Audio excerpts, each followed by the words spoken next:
Hi, my name is Bushra Arbawi, union analyst in private practice based in Amsterdam. I work online and offline, so in person. Um, yeah, my journey to this work, my fascination with this work started from my passion for um, my hidden self, my Bushra. Who is this Bushra? It started as a necessity. Actually, I didn't choose to become a union analyst. It was a necessity because I had to dive into my unconscious to get to know who I am. And this is a journey I like to share with people, with women, but also with men. Yeah, so who am I? There was a certain moment in my life where I completely felt like lost. There was no connection between this upper part and the rest of the body. Literally, I had to go through a depression for years, for years. And the way out was really like going back into my body. I did that through dance, Japanese dance, Buto dance, which takes.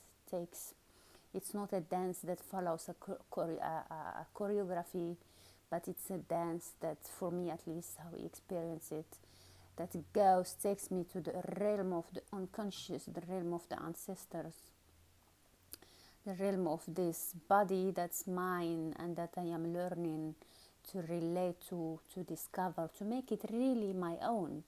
What does that mean? That this is, that I am in this body, that I am incarnating, because it's not about incarnated, it's incarnating. So this is pretty much also my work is about this incarnation. You can call that individuation. For me, it's also incarnation, really this body, making it alive and making it really embodied, and also in its expression, creative expression, uh, in thinking, but also feeling the sensation, the intuition. It's all in this body. So this is my journey. When I had a depression in 2009, I was at that moment preparing my research at the University of Amsterdam, PhD research, and I was suddenly I had to stop because I went into a depression. A depression is really a call to go to something unconscious that is like kept down. And it was my creativity, it was my creative spirit, that I grew up in a family that I experienced did not appreciate arts. It's a family that appreciates intellectual achievements. We have a lot of doctors in our family, to make a joke about it. So it's a family thing. Also, I grew up.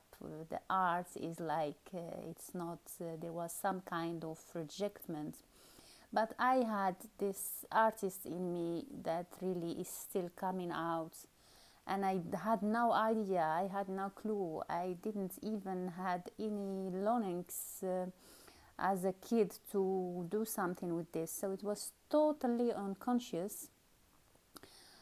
So it can be that strong that you are so cut off from your from who you are, from what fits you, what makes you happy, that you don't even have any idea. Yeah. So I always was as a kid. I loved dancing. It was like it's taking me. It always came as this. It's the dance takes me. It's not really something I do. It takes me. So it's not something I can. It's something that happens which is pretty much again the unconscious. When you are not conscious of it, it takes you, can take you to beautiful places, but it can also take you to things that you didn't choose, to repetitive patterns, to addiction also. So yeah, this is also in my work. We go to the unconscious to see what is this. If you are suffering from, actually everyone, I think everyone has some addiction, but some addictions are really like blocking your way, blocking your growth. So we go to see what is it, what is it, why are you keeping repeating it, why why you never change. Actually, you don't come to that point where it's gonna change, transform, become something else. So it's pretty much an alchemical work of transformation. Yeah, go into your shadow first. Yeah, and we cannot, I really like to emphasize this, a lot of people have resistance with going, working with their old wounds, with their parents, because they think I worked about them, I know everything. They may say I've forgiven them, there is nothing, or they may say I have perfect parents, but it's not the matter. The matter is becoming aware also of the lessons. I think our parents are our biggest teacher. In a way, we like it or not, it's our first mirror. The mother is our first mirror, literally, which she looked us in the eyes, we looked at her. So the mother, the father, and I think family is very important. Also, from where I come from, I was born in the south of Morocco, North Africa, and family is very important. But this is not only a cultural thing. I think it's a human thing, that this connection we have with people around us, be it family, friends, it's very important to us. Community is important, and community is important. So this work is about individuation, who you becoming, the person you are. You are already becoming it, actually. So, but this work helps you to become aware of the process and make the choices that you really want to make. And it makes you rich. It might surprise you that there are hidden talents, hidden longings that you don't know yourself. It may liberate you in the way you interact with people, with your partner, with your friends. It gives a lot of, actually loving energy, loving to your life, because you get to know yourself, and you really, when you start to know yourself, there is space for another. There is a space to create. I call that co-creation, to co-create with another person, and it's a beautiful thing, because I think we are all somewhere in us. We are the creator. That's what humans do. We create and we co-create. We co-create with each other, but we co-create with cosmic energy, with spiritual energy. But it has to be grounded in the reality of our life. What is our reality?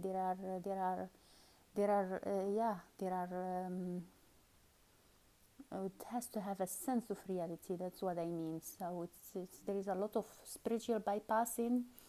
We don't do shadow work. We don't really take the steps. We like shortcuts. I myself, I like shortcuts. So I can share this with you because I've been there.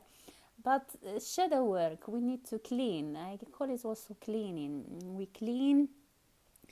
And with shadow work, we clean, we become conscious of projections, that we are this dynamic of projection. We recognize the movement of projection. What is it?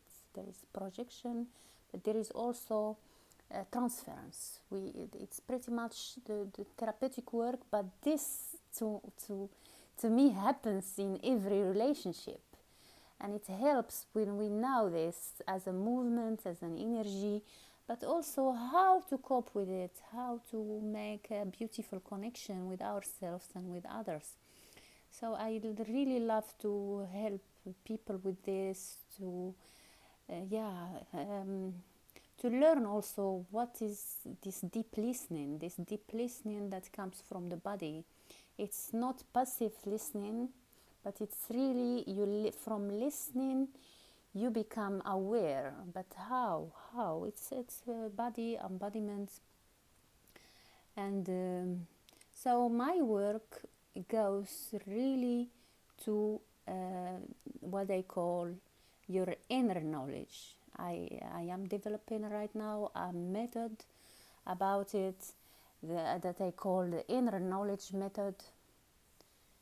Yeah, and it's really wonderful to see how you can work with that and get to know, to connect to the richness of your unconscious when your ego really becomes like a student. For me, the ego, a good ego, if we can say a good ego, is a student who is really like humble to learn. Every time you learn, you know, maybe I know, but I still don't know. I can, because there is an abundance. There is abundant knowledge, abundant wisdom, abundant creativity. There is also, for me, there is a lot of energy of play. I like to share this also with my client. It's not all very. It may be heavy. There are phases where it's really like difficult for the person to go there. But there is also playfulness. There is also playfulness with this energy, creativity in movements, in drawings, and also connecting to your dream world. The symbolic in dreams, dreams are showing you actually what's happening in the unconscious, how that is related to what's happening in your conscious life. It's amazing. Yeah. So yeah, this inner knowledge that's really like in your body. How do you connect to that? How can you work with it? That you become your own authority, and that you can have a beautiful impact on your own life, but also on society. And it's up to you to choose, of course, what you do. And this is the point: getting to make the right choice. The right choice is a conscious choice, with consciousness, with awareness.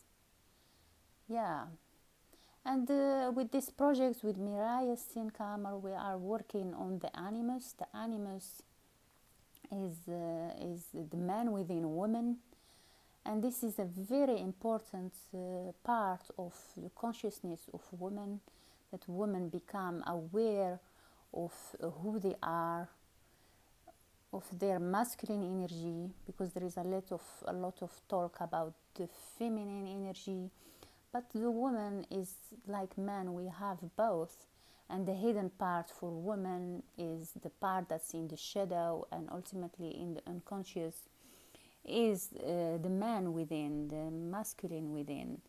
And it's a big topic that I think is one of the most, if not the most important topic for the modern woman, that it's time to get there, to dive into it, to understand, and to get more confidence how to connect with this energy that's in us, how to make it our own instead of putting it outside, how to claim the man within as yours and not as something outside. This is very, very, very important for the modern woman. And this work I am fascinated about it, and I share this passion with Miraya, and we are having a course on it, making a course about it, and also planning retreats for you women to join us. So I'm happy to share this, to get the word out, and invite you to come and share it with us. Yeah, so thank you for listening, and see you soon.